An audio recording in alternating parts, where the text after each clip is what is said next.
الحمد لله نحمده ونستعينه ونستغفره ونعوذ بالله من شرور أنفسنا ومن سيئات أعمالنا من يهده الله فلا مضل له ومن يضلل فلا هادي له وأشهد أن لا إله إلا الله وحده لا شريك له وأشهد أن محمدًا عبده ورسوله يا أيها الذين آمنوا اتقوا الله حق تقاته ولا تموتن إلا وأنتم مسلمون يا أيها الناس اتقوا ربكم الذي خلقكم من نفس واحدة وخلق منها زوجها وبث منهما رجالا كثيرا ونساء واتقوا الله الذي تساءلون به والأرحام إن الله كان عليكم رقيبا يا أيها الذين آمنوا اتقوا الله وقولوا قولا سديدا يصلح لكم أعمالكم ويغفر لكم ذنوبكم ومن يطع الله ورسوله فقد فاز فوزا عظيما أما بعد فإن أصدق الحديث كتاب الله وأحسن الهدي هدي محمد صلى الله عليه وسلم وشر الأمور محدثاتها وكل محدثة بدعة وكل بدعة ضلالة وكل ضلالة في النار۔ محترم و مکرم حاضرین مجلس، بزرگوں، دوستوں، اسلامی بھائیوں اور پردہ نشین ماں و بہنوں، اللہ کے فضل و کرم سے گزشتہ کئی ہفتوں سے ہم شیخ الاسلام علامہ ابن تیمیہ رحمہ اللہ کی عقیدے پر لکھی گئی ایک بہت ہی اہم کتاب العقیدۃ الواسطیہ پڑھ رہے ہیں، اور اللہ کے فضل و کرم سے اس کا کافی حصہ ہم پڑھ چکے ہیں، جس میں اللہ رب العالمین کے ناموں اور اس کی صفات کا تذکرہ ہے۔ اس سے پہلے اللہ رب العالمین کے بہت سارے صفات کے بارے میں ہم پڑھ چکے ہیں، چاہے وہ صفات ذاتیہ ہو، مثلا اللہ رب العالمین کی آنکھیں ہیں، اللہ رب العالمین کے ہاتھ ہیں، اللہ رب العالمین کا چہرہ ہے، تو ان صفات کے بارے میں جو صفات ذاتیہ ہیں پڑھ چکے ہیں۔ اسی طرح بہت سارے صفات فعلیہ کے بارے میں بھی ہم پڑھ چکے ہیں، جو کہ اللہ رب العالمین کے افعال ہیں۔ اللہ رب العالمین کے تعلق سے ہم پڑھ چکے ہیں کہ اللہ رب العالمین کے لیے آنے کی صفت المجی ثابت ہے، نازل ہونے کی صفت، غصہ کرنے کی، راضی ہونے کی، انتقام لینے کی، یہ صفات اس سے پہلے ہم پڑھ چکے ہیں۔ آج گزشتہ درس میں جہاں سے ہم نے اس درس کو روکا تھا وہاں سے آگے پڑھنا شروع کریں گے۔ چنانچہ مصنف نے اللہ رب العالمین کی ایک صفت جس کا تعلق صفت فعلیہ سے ہے بیان کیا ہے، وہ ہے صفت سمع، یعنی سننے کی صفت۔ چنانچہ اللہ رب العالمین کا ارشاد ہے، قد سمع اللہ قول التي تجادلك في زوجها وتشتكي الى الله والله يسمع تحاوركما ان الله سميع بصير۔ یہ سورۃ المجادلہ کی پہلی آیت ہے، اور اس سورے کے اندر ہر آیت میں لفظ جلالہ یعنی اللہ یہ لفظ موجود ہے۔ اس سورے کی شروعات ہوتی ہے اس آیت سے، جس میں اللہ رب العالمین نے ایک قصہ بیان کیا ہے ایک خاتون کا۔ یہ خاتون تھی خولہ بنت ثعلبہ رضی اللہ تعالی عنہ۔ ان کے شوہر اوس بن صامت رضی اللہ تعالی عنہ نے انہیں انت علیہ کا ظہر امی کہہ دیا تھا کہ تم میرے لیے میری ماں کی پیٹھ کی طرح ہو، تم میرے لیے میری ماں کی پیٹھ کی طرح ہو۔ یہ جملہ اہل عرب اپنی بیوی کو جب کہتے تو اس سے ان کی مراد کیا ہوتی کہ میں اپنی بیوی کو اپنے اوپر حرام کر رہا ہوں۔ جس طرح اپنی اماں، اپنی والدہ انسان کے لیے حرام ہے، تو اپنی بیوی کو اس طرح اپنے ماں کی پیٹھ کے ساتھ تشبیہ دیتے، اس طریقے سے انہیں حرام کرتے۔ یہ خاتون پریشان ہو گئی، اللہ کے رسول کے پاس آئی اور اپنے شوہر کی شکایت کرنے لگی، اس طرح میرے شوہر نے مجھے یہ لفظ کہا ہے، انت علیہ کا ظہر امی۔ اس مسئلے کو مسئلہ ظہار کہا جاتا ہے۔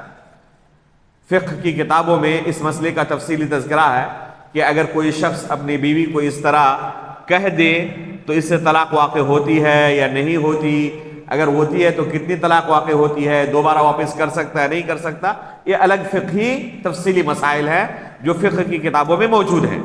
یہاں پر محل شاہد یہ ہے کہ یہ خاتون اللہ کے رسول کے پاس آئی اور اپنے شوہر کے بارے میں شکایت کرنے لگی کہ میرے شوہر نے اس طرح مجھے کہا ہے، تو اللہ کے رسول نے فرمایا کہ تم اس پر حرام ہو چکی۔ تو یہ کہنے لگی اللہ کے رسول میرے بچے ہیں، ان بچوں کی مجھے ضرورت ہے، انہیں میری ضرورت ہے، تو اس طرح وہ اپنے معاملے کو اللہ کے رسول کے سامنے پیش کرنے لگی۔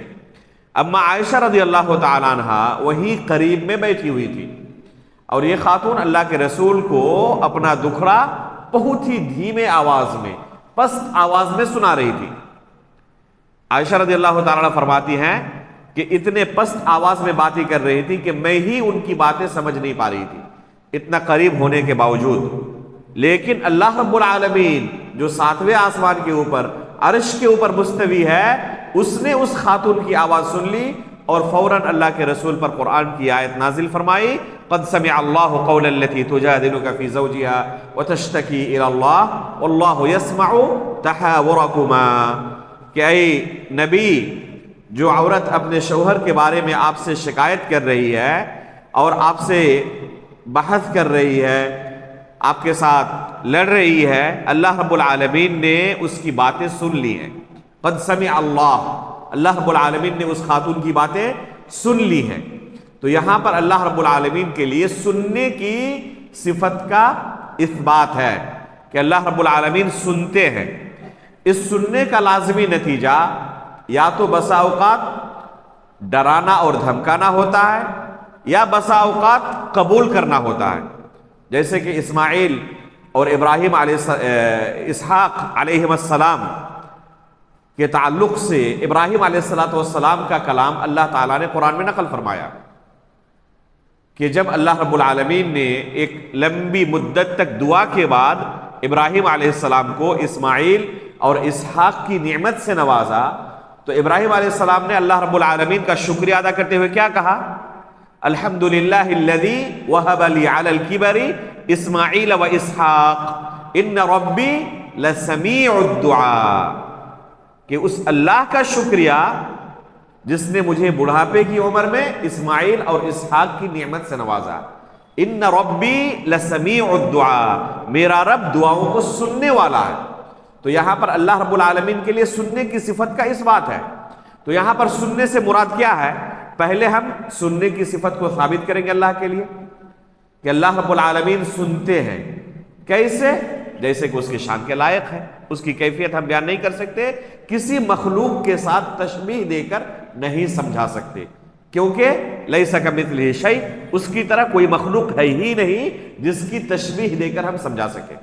اللہ تعالیٰ نے کہا ہے کہ اللہ رب العالمین سنتے ہیں، ہم اس پر ایمان لاتے ہیں۔ عربی زبان کے اندر جسے سننا کہتے ہیں اس چیز کو ہم اللہ تعالیٰ کے لیے ثابت مانتے ہیں، بغیر کسی تعویل کے، بغیر کسی تشبیہ اور بغیر کسی کیفیت بیان کرنے کی، جیسے کہ اللہ کی شان کے لائق ہے اللہ رب العالمین سنتا ہے۔ تو سننے کی صفت کو ہم ثابت قرار دیں گے۔ اس کے بعد اس کا لازمی معنی یہ ہے کہ اللہ رب العالمین صرف سنتے نہیں، قبول بھی کرتے ہیں۔ ان ربی لسمیع الدعاء، کہ میرا رب دعاؤں کو سننے والا ہے، یعنی صرف سننے والا نہیں، سننے کے ساتھ ساتھ اللہ تعالیٰ قبول بھی کرنے والا۔ تو کبھی سننے کے ساتھ ساتھ اس کا لازمی معنی قبول کرنا آتا ہے۔ یہاں پر بھی قد سمع اللہ قول التي تجادلک، جو خاتون آپ کے ساتھ جدال کر رہی ہے، بحث کر رہی ہے، اللہ تعالیٰ نے اس خاتون کی بات سن لی ہے، یعنی سننے کے ساتھ ساتھ اللہ رب العالمین نے اس خاتون کی شکایت قبول کر لی ہے اور اس کا حل اللہ رب العالمین نے نازل فرمایا اللہ کے رسول پر۔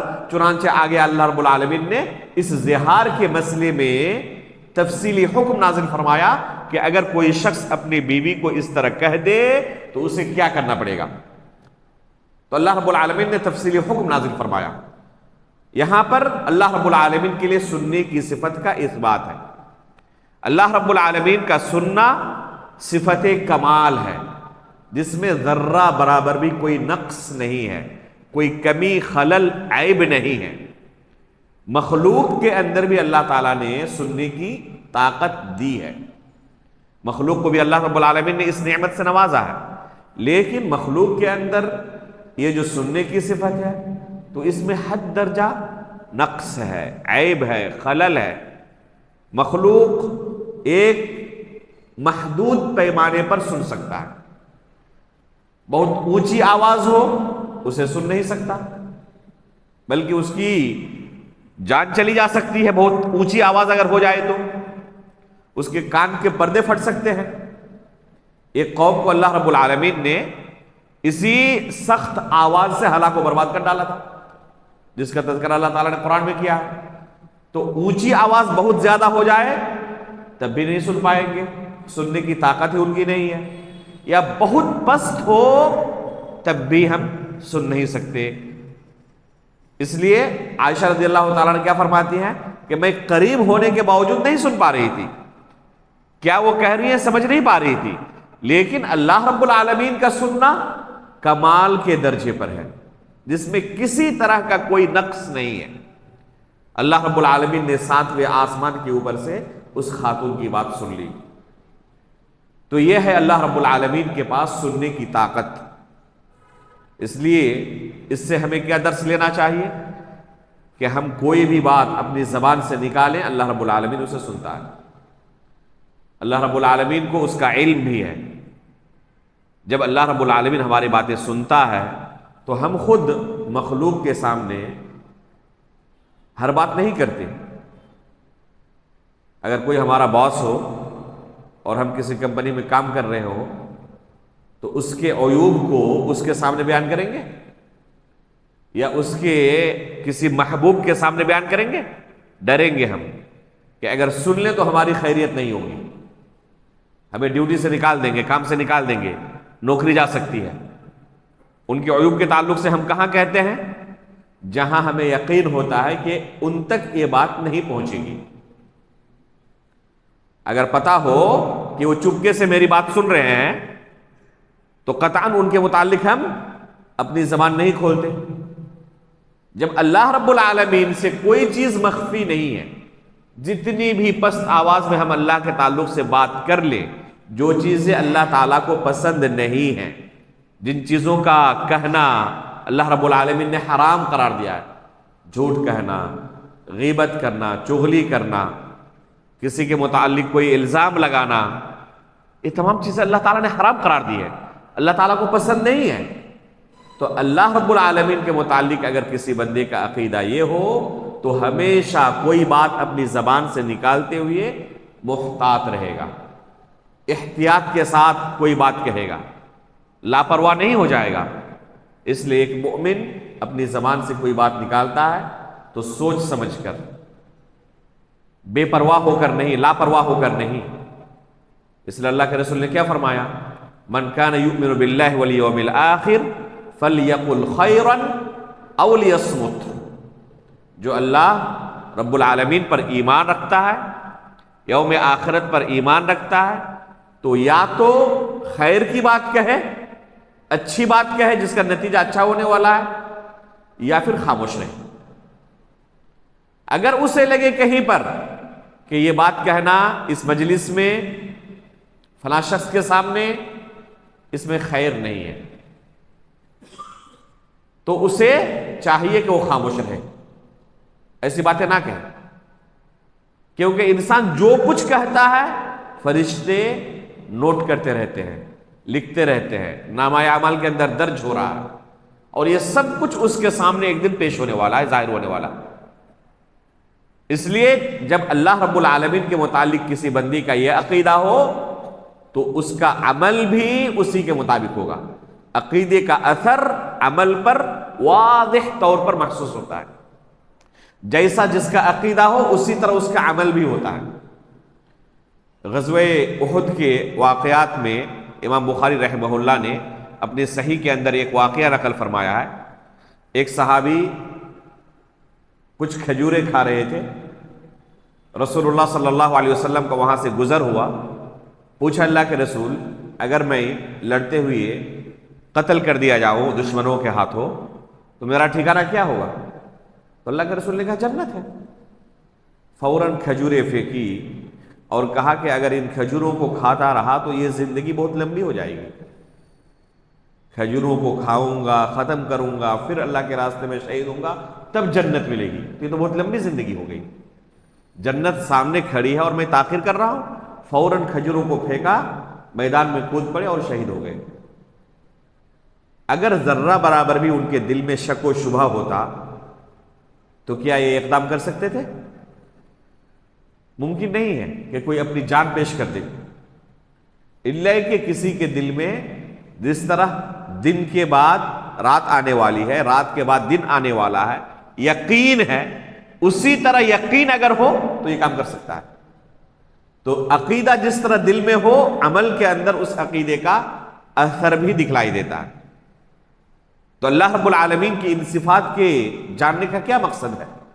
تاکہ ہمارا عقیدہ اللہ رب العالمین کے متعلق اسی طرح رہے، اور جب اس طرح عقیدہ انسان کا ہو جائے گا تو پھر اس کے لیے الگ سے CCTV کیمرہ لگانے کی ضرورت نہیں پڑے گی۔ وہ جانتا ہے کہ اللہ رب العالمین کا CCTV کیمرہ کام کر رہا ہے، فرشتے موجود ہیں، اللہ رب العالمین دیکھ رہا ہے، سن رہا ہے۔ تو یہ ہے مقصد ان عقائد کو بیان کرنے کا۔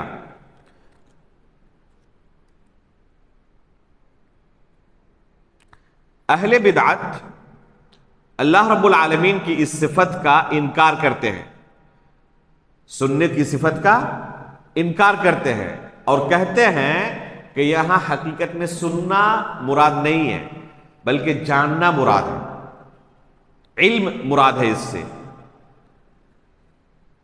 جیسے کہا جائے اپنی زبان کے اندر بھی کہ ہاں فلاں شخص سن رہا ہے تمہاری بات، یعنی اس تک خبر پہنچ رہی ہے تمہارے بارے میں، وہ جانکاری رکھتا ہے کہ تم کیا کچھ کر رہے ہو۔ اہل بدعت کہتے ہیں کہ سننا حقیقت میں اگر آپ مراد لینا چاہتے ہیں تو اللہ رب العالمین اس صفت سے متصف نہیں ہے۔ سننا حقیقت میں مراد نہیں ہے۔ سننا اور دیکھنا جو اللہ رب العالمین کے تعلق سے قرآن میں آیا ہے تو کہتے ہیں اس سے مراد علم ہے، کہ اللہ رب العالمین کو علم ہوتا ہے، جانکاری ہوتی ہے، حقیقت میں نہ سنتے ہیں نہ دیکھتے ہیں، نعوذ باللہ من ذالک۔ ان آیتوں کے اندر اور آگے بھی جو آیت مصنف نے ذکر کی ہے، ان آیتوں کے اندر اس باطل معنی کا رد موجود ہے۔ چنانچہ حدیث کے اندر بھی آتا ہے کہ جب اللہ کے رسول صلی اللہ علیہ وسلم نے ان اللہ کان سمیعا بصیرا اس آیت کی تلاوت کی تو آپ نے اپنے دونوں ہاتھوں کو، دونوں انگلیوں کو کہاں پر رکھا؟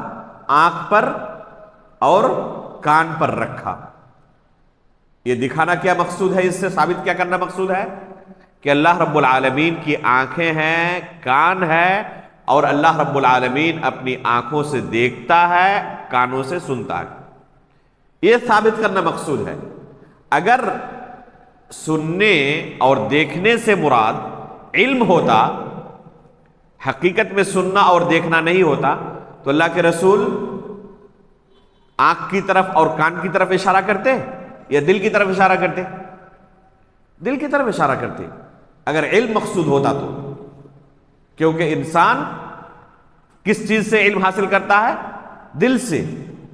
تو اللہ کے رسول نے دل کی طرف اشارہ نہیں کیا، اشارہ کیا آنکھ کی طرف اور کان کی طرف۔ یہ اس بات کی دلیل ہے کہ یہاں پر دیکھنا اور سننا حقیقی معنی میں مراد ہے، مقصود ہے۔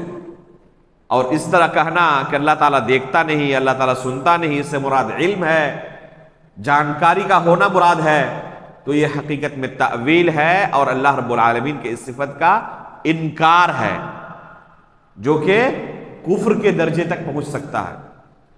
تو اللہ رب العالمین کے متعلق ان عقائد کا رکھنا ایک مسلمان کے لیے ضروری ہے کہ اللہ رب العالمین نے اپنے لیے اگر سننے کو ثابت قرار دیا ہے تو ہم بھی اللہ رب العالمین کے لیے اس صفت کو ثابت مانتے ہیں۔ آگے اللہ رب العالمین نے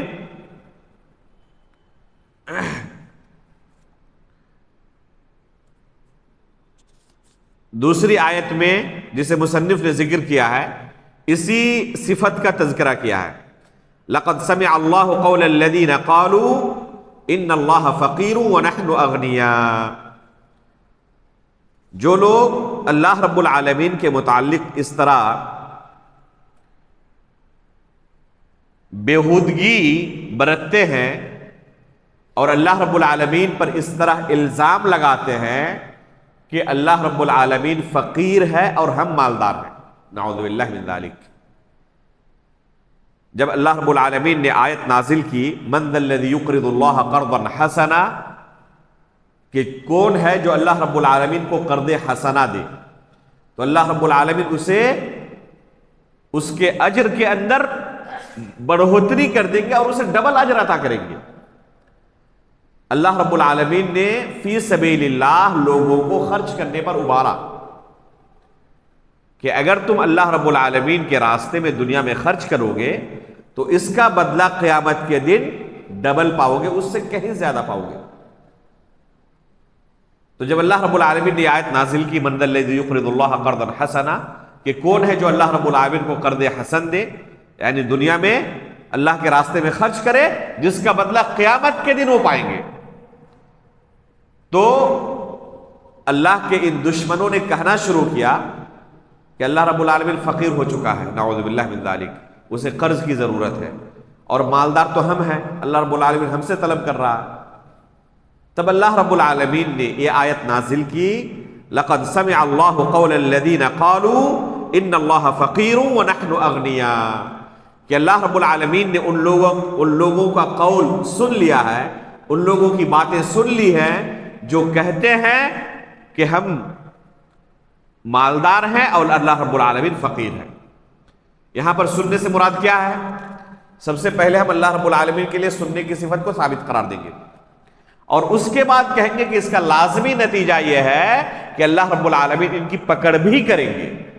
تو گویا کہ یہ تہدید ہے، ڈرانا ہے ان لوگوں کو جو اللہ رب العالمین کے متعلق اس طرح کی بیہودہ باتیں کرتے ہیں، نازیبہ کلمات اللہ رب العالمین کے متعلق اپنی زبان سے نکالتے ہیں. تو اللہ رب العالمین ان کو ڈرا رہا ہے کہ تم مطمئن نہ رہو کہ تمہاری باتیں اللہ نے نہیں سنی ہے، تمہاری تمام باتوں کو اللہ رب العالمین نے سن لیا ہے کہ تم نے اللہ کے تعلق سے کیا کیا کہا. تو یہاں پر سننا ثابت اللہ کے لیے، اور ساتھ میں اس کا لازمی معنی یہ ہے کہ جب اللہ نے ان کی یہ باتیں سن لی ہے تو اللہ رب العالمین ان کو پکڑیں گے بھی اور ان کو اس کی سزا بھی دیں گے. اس کے بعد آگے والی آیت میں اللہ رب العالمین نے بیان کیا ہے ام یحسبون انا لا نسمع سرهم ونجواهم بلا ورسلنا لدیہم یکتبون، کہ یہ لوگ کیا سوچ رہے ہیں، کیا خیال کر رہے ہیں، انا لا نسمع سرهم ونجواهم، کہ ہم ان کی آہستہ کی جانے والی باتیں اور ان کی سرگوشیوں کو نہیں سنتے. بلا ورسلنا لدیہم یکتبون، انہیں اچھی طرح علم ہونا چاہیے کہ ہمارے فرشتے ان کے پاس ہر چیز کو نوٹ کر رہے ہیں، لکھ رہے ہیں. جو لوگ یہ کہتے ہیں کہ اللہ رب العالمین ہماری باتیں نہیں سنتے، اگر ہم سرگوشی کریں، آہستہ کہیں تو اللہ تعالیٰ سن نہیں پائیں گے، اللہ رب العالمین نے ان پر رد کرتے ہوئے کہا کہ کیا خیال کر رہے ہیں کہ صرف اونچی آواز میں بات کریں تبھی اللہ تعالیٰ سنتے ہیں؟ بلکہ اگر وہ پست آواز میں بات کریں، دھیمی آواز میں بات کریں، یا سرگوشی کریں، کسی کے کان میں جا کے کہیں، تب بھی اللہ رب العالمین ان کی باتوں کو سنتے ہیں. اور فرشتے اللہ رب العالمین کے ہر بندے کے ساتھ موجود ہیں، اور یہ فرشتے کیا کرتے ہیں؟ ان کی ہر بات کو لکھتے ہیں، نوٹ کرتے ہیں.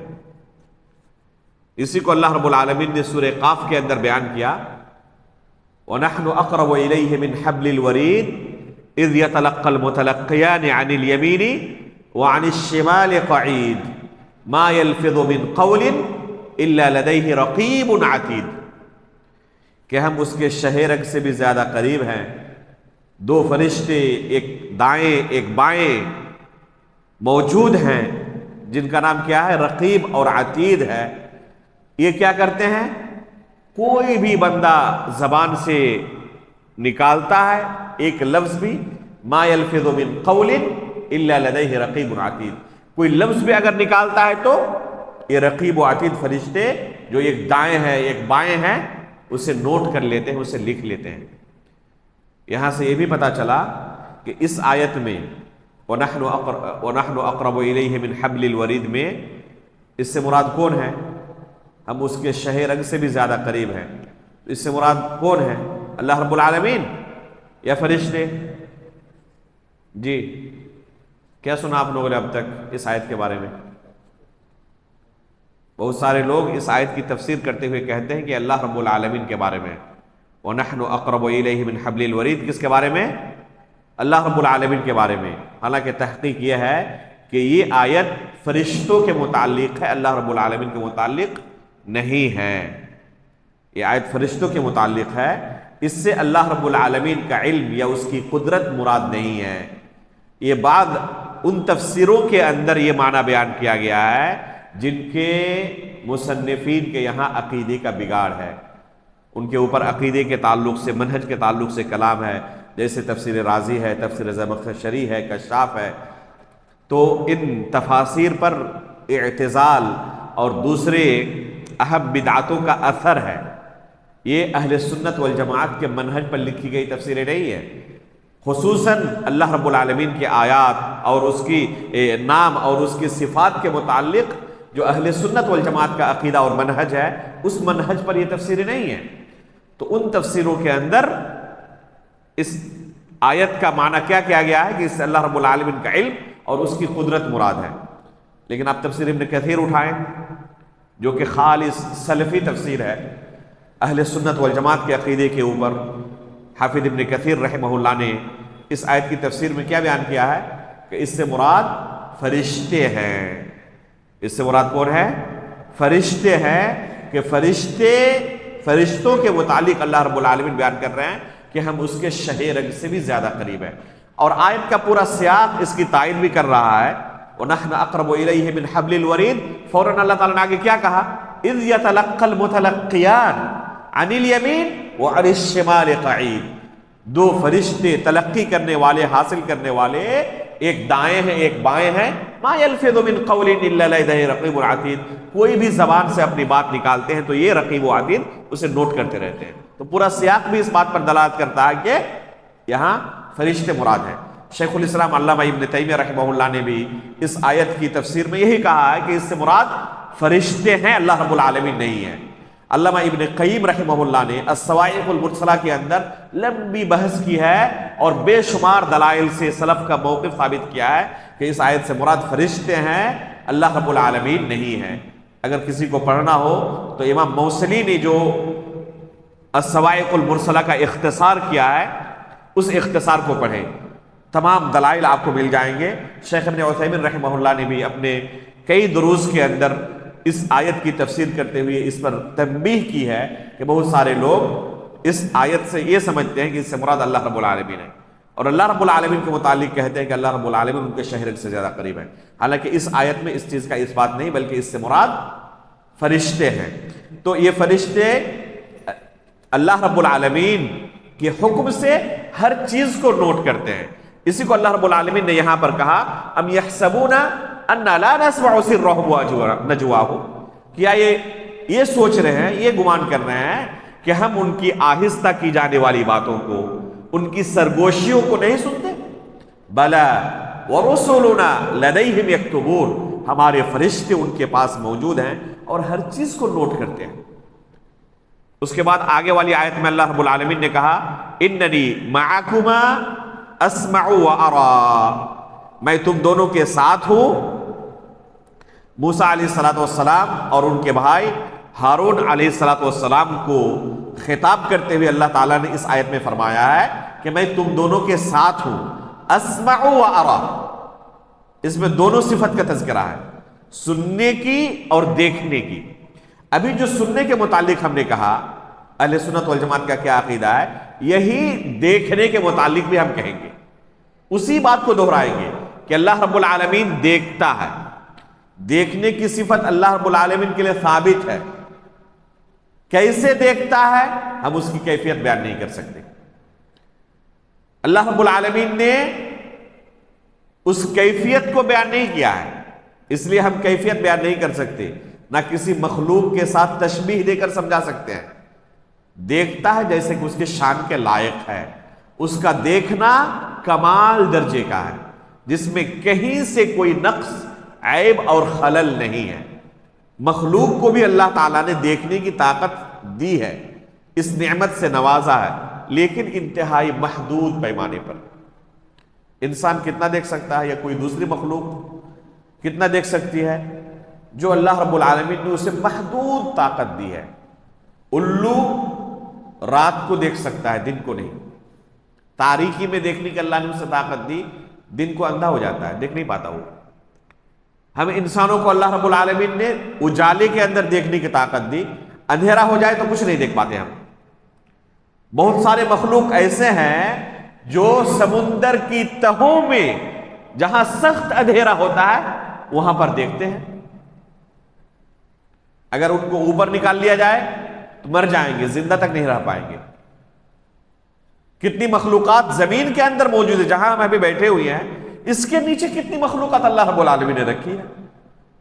اگر انسان کو اگر وہاں پہنچا دیا جائے تو وہ مر جائے گا، وہ زندہ نہیں رہ پائے گا، حالانکہ وہ مخلوقات وہاں پر موجود ہیں، زندہ ہیں۔ اللہ تعالیٰ وہاں پر انہیں رزق دے رہا ہے، وہاں پر سنتے ہیں، دیکھتے ہیں۔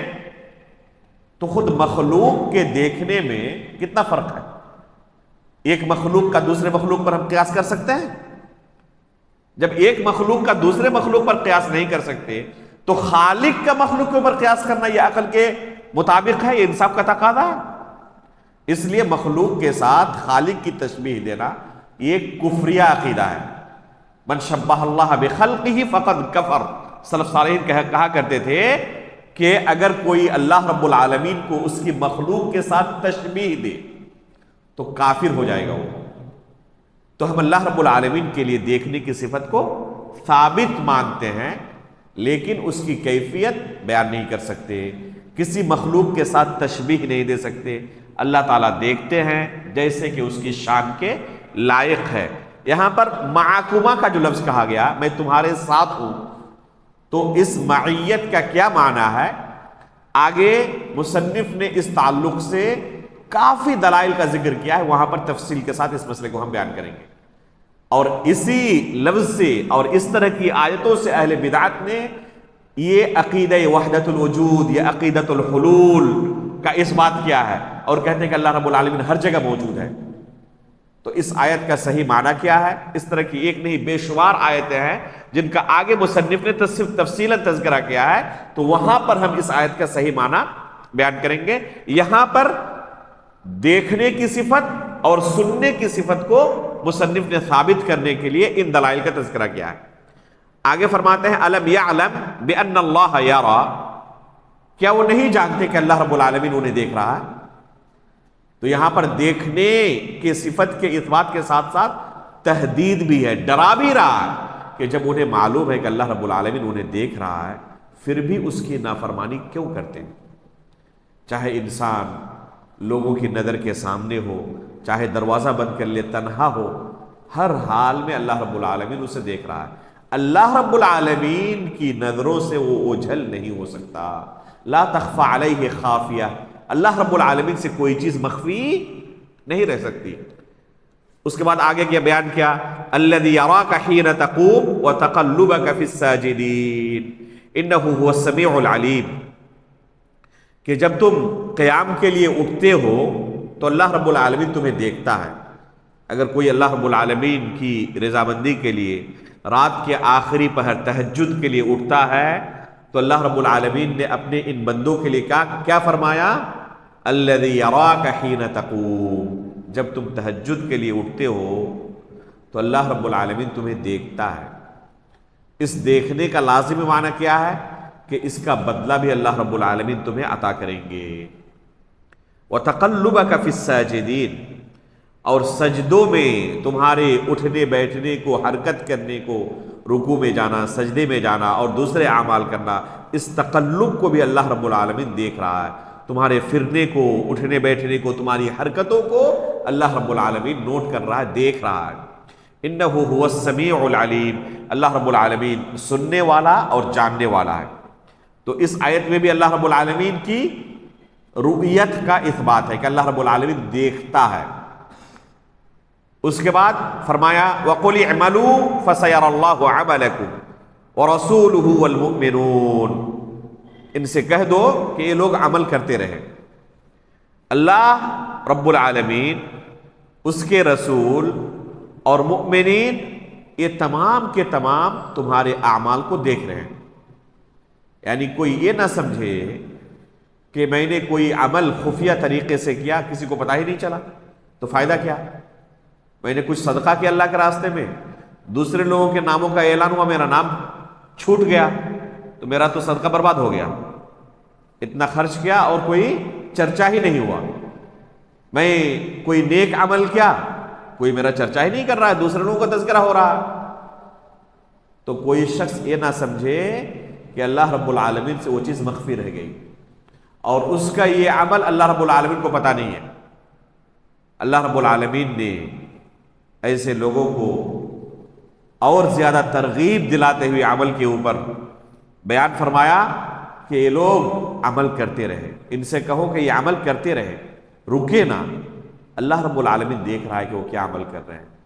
رسول اللہ صلی اللہ علیہ وسلم کی زندگی میں آیت نازل ہوئی، اللہ کے رسول صلی اللہ علیہ وسلم بھی دیکھ رہے ہیں کہ تم کیا عمل کر رہے ہو، گرچہ ہر موقع پر ضروری نہیں کہ ان کی تشجیع کریں اور ان کی تعریف کریں، لیکن اللہ رب العالمین سب کچھ نوٹ کر رہا ہے۔ رسول اللہ صلی اللہ علیہ وسلم کے سامنے عمل کر رہے ہیں، اللہ کے رسول دیکھ رہے ہیں، صحابہ اکرام دیکھ رہے ہیں، تو کوئی یہ نہ سمجھے کہ میرا فلاں عمل بیکار چلا گیا۔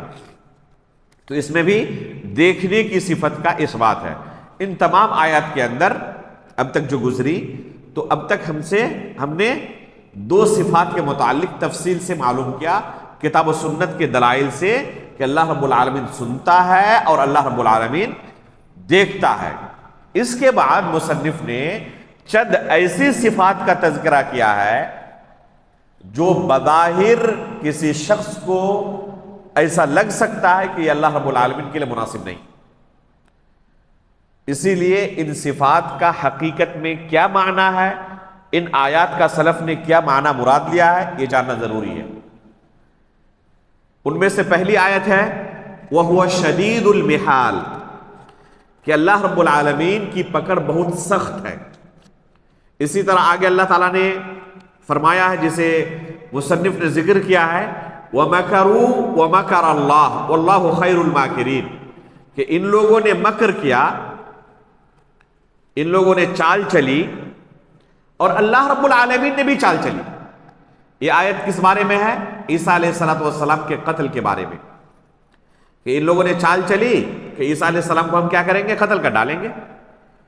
وہ شخص داخل ہوا عیسیٰ علیہ السلام کو قتل کرنے کے لیے روم کے اندر، گھر کے اندر، اللہ رب العالمین نے کیا کیا، عیسیٰ علیہ السلام کی جو شکل و صورت تھی اس شخص کو وہ شکل و صورت عطا کر دی جو قتل کرنے کے لیے آیا تھا، اور اللہ رب العالمین نے عیسیٰ علیہ السلام کو زندہ اٹھا لیا اپنے پاس، جس کا تذکرہ قرآن میں اللہ تعالیٰ نے کیا ہے۔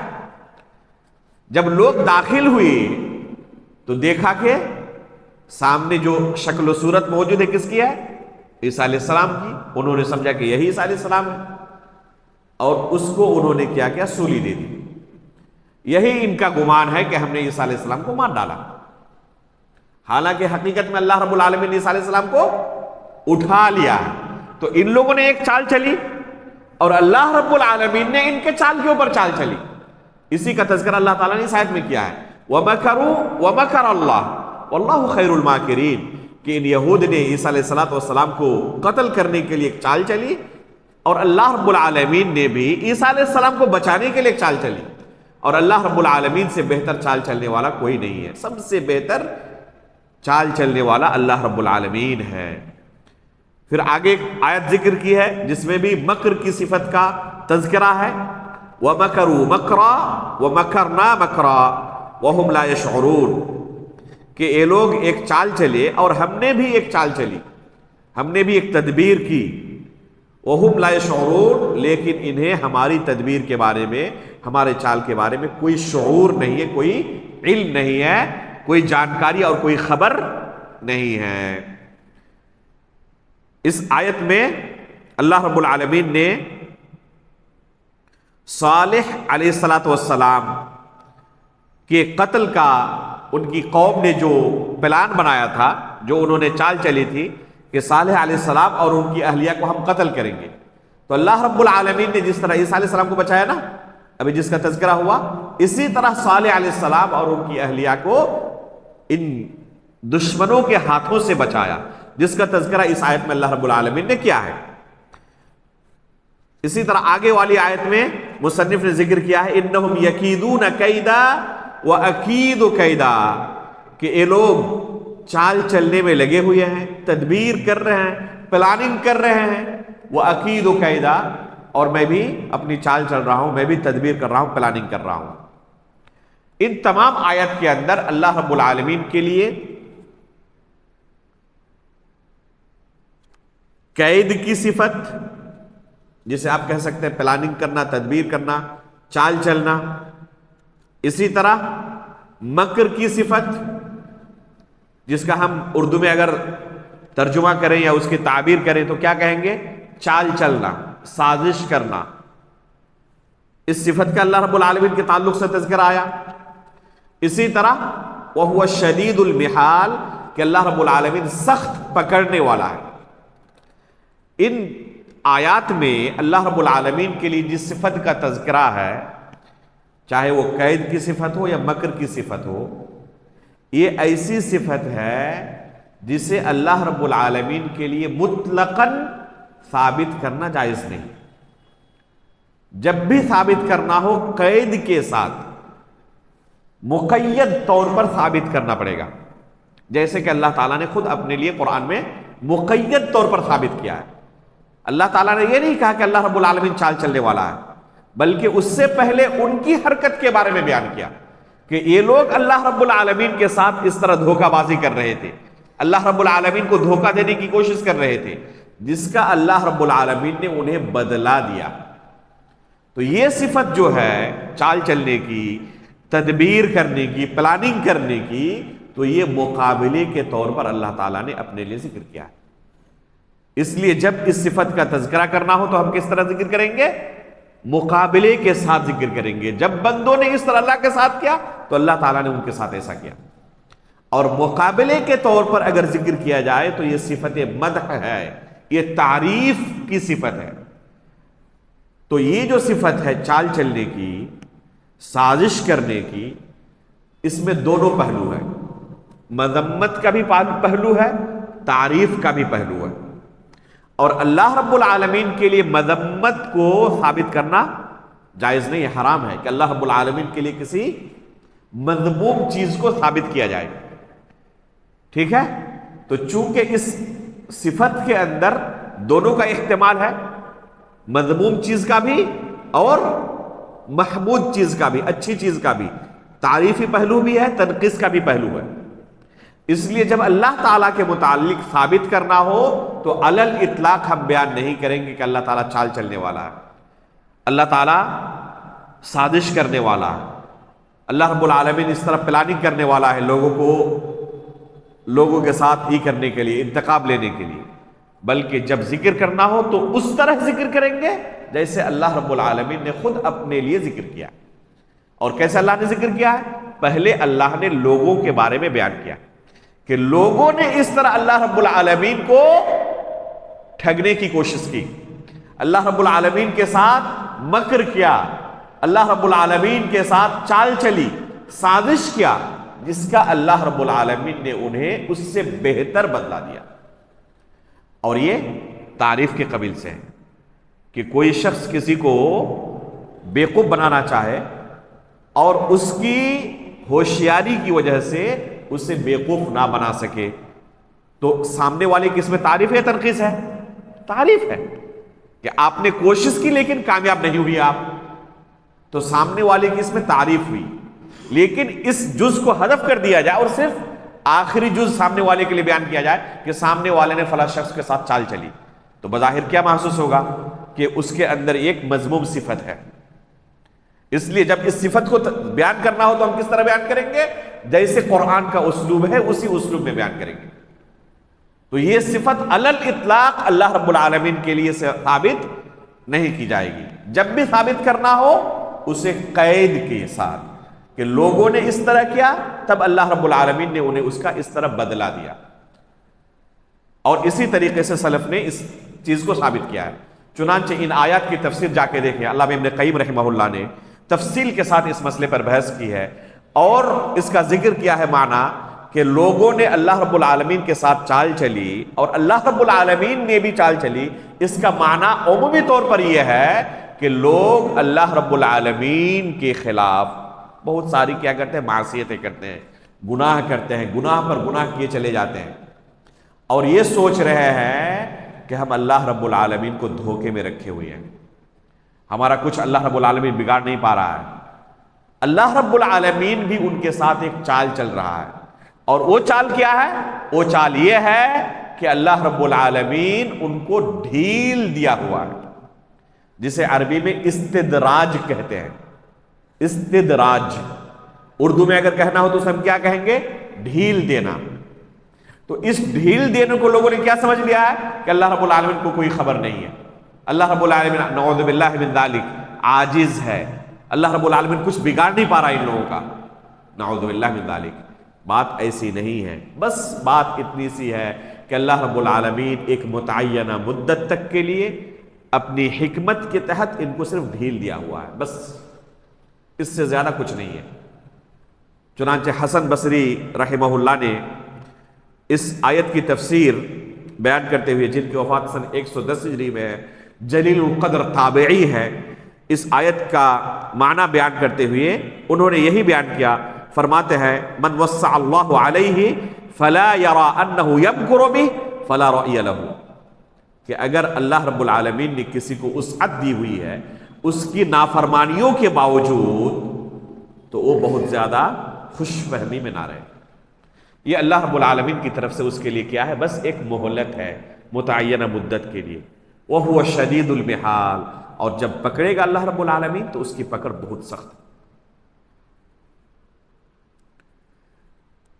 یہ چند آیتیں تھیں جس میں اللہ رب العالمین کی اس صفت کا تذکرہ مصنف نے کیا ہے اور اس کا صحیح معنی کیا ہے میں نے آپ کے سامنے بیان کیا.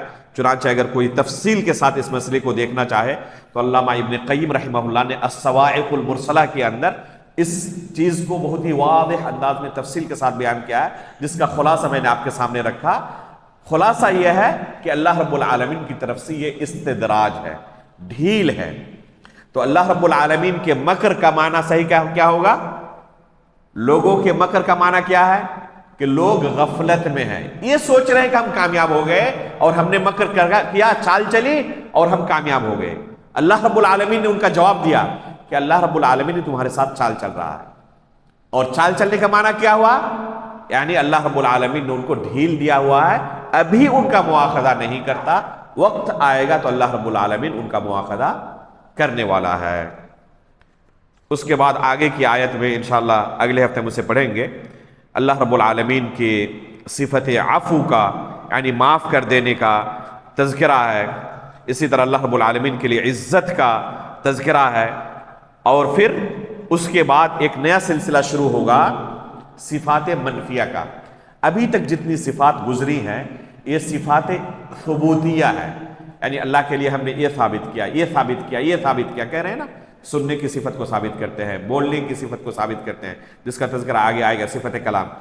دیکھنے کی صفت کو ثابت کرتے ہیں, اللہ رب العالمین کے لیے وجہ کو ثابت کرتے ہیں, عین کو, آنکھ کو ثابت کرتے ہیں, ہاتھ کو ثابت کرتے ہیں. تو ابھی تک ہم نے جو کچھ پڑھا ہے وہ کس بارے میں پڑھا ہے؟ ثابت کرنے کے بارے میں.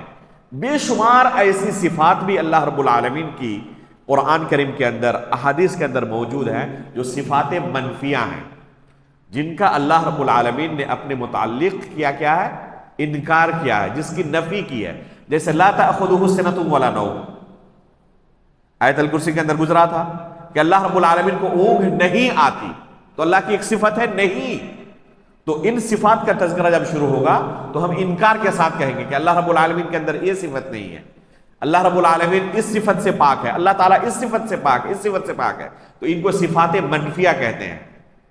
تو اس بارے میں اصول و ضابطہ کیا ہے انشاءاللہ بیان کیا جائے گا، غالباً اگلے درس میں اس کا تذکرہ آ جائے گا یا پھر اس کے بعد والے درس میں، اور پھر ان تمام صفات منفیہ کو تفصیل کے سامنے آپ کے سامنے رکھا جائے گا۔ یہ ایسے مسائل ہیں، میں پڑھ رہا تھا ابھی شارحین کی بات، کہ اللہ رب العالمین کے متعلق ان چیزوں کا جاننا ایک مسلمان کے لیے نماز، روزے اور زکوٰۃ کے مسائل جاننے سے زیادہ اہم ہے۔ یہ ایسا علم ہے جس علم کے بغیر کسی کی نجات نہیں ہو سکتی۔ اگر اپنے رب کو ہی وہ نہیں پہچانتا تو کس کی عبادت کرے گا؟ وہ کیسے عبادت کرے گا؟ لذت کیسے محسوس ہوگی؟ چنانچہ اگر عقیدہ انسان کے اندر اس طرح پختہ ہو جائے جو قرآن نے دیا ہے، جو اللہ کے رسول نے اپنی احادیث کے اندر بیان کیا ہے، تو اس کی شخصیت کے اندر، اس کے اخلاق کے اندر، اس کے برتاؤ کے اندر، تعامل کے اندر واضح طور پر فرق محسوس ہوگا۔ اللہ رب العالمین سے ہم دعا کرتے ہیں کہ اللہ رب العالمین دین کے ان بنیادی مسائل کا علم حاصل کرنا ہمارے لیے آسان کر دے۔ اللہ رب العالمین سلف صالحین کے عقیدے پر آخری سانس تک ہمیں قائم و دائم رکھے، آمین تقبل رب العالمین۔ وصلی اللہ علی نبینا محمد، سبحانک اللہم و بحمدک، اشہد ان لا الہ الا انت، استغفرک و اتوب الیک۔